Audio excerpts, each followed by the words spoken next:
America ನಮ್ಮ ಮೇಲೆ ಅಂದ್ರೆ ಭಾರತದ ಮೇಲೆ 50% ಟ್ಯಾರಿಫ್ ಹಾಕಿದ ಮೇಲೆ ಅಮೆರಿಕ ತನ್ನ ಕನಸಲ್ಲೂ ಕೂಡ ಎಕ್ಸ್ಪೆಕ್ಟ್ ಮಾಡದ ಹಾಗೆ ಭಾರತ ಅಮೆರಿಕದ ತಲೆಯ ಮೇಲೆನೆ ಹೊಡಿತಾ ಇದೆ. ಇದು ಹೇಗೆ ಅಂತ ನೋಡೋಕ್ಕಿಂತ ಮುಂಚೆ ಈ ಟ್ಯಾರಿಫ್ ಅಂದ್ರೆ ಏನು?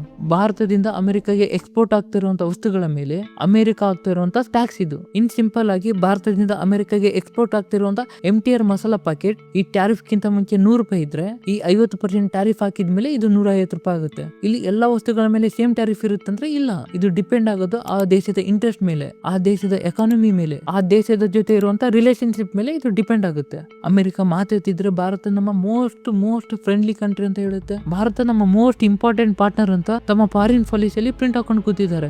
ಆದ್ರೆ ಇನ್ ರಿಯಾಲಿಟಿಯಲ್ಲಿ ಇಡೀ ಏಷ್ಯಾದಲ್ಲೇ ಅಮೆರಿಕ ನಮ್ಮ ಮೇಲೆನೆ ಅತಿ ಹೆಚ್ಚು ಟ್ಯಾರಿಫ್ ಹಾಕಿರೋದು. ಇವತ್ತೇನಾದ್ರೂ ಭಾರತ ಅಮೆರಿಕಾಗೆ ಫಾರ್ಮಾಸ್ಯೂಟಿಕಲ್ ವಸ್ತುಗಳನ್ನು ಸಪ್ಲೈ ಮಾಡಿಲ್ಲ ಅಂದ್ರೆ ಇಡೀ ಅಮೆರಿಕದ ಹೆಲ್ತ್ ಕೇರ್ ಸಿಸ್ಟಮ್ ಅಳ್ಳಾಡೋಗುತ್ತೆ. ಇದನ್ನ ನೋಡಿ ಭಾರತ ಸುಮ್ಮನೆ ಇರುತ್ತಾ? ಚಾನ್ಸೇ ಇಲ್ಲ.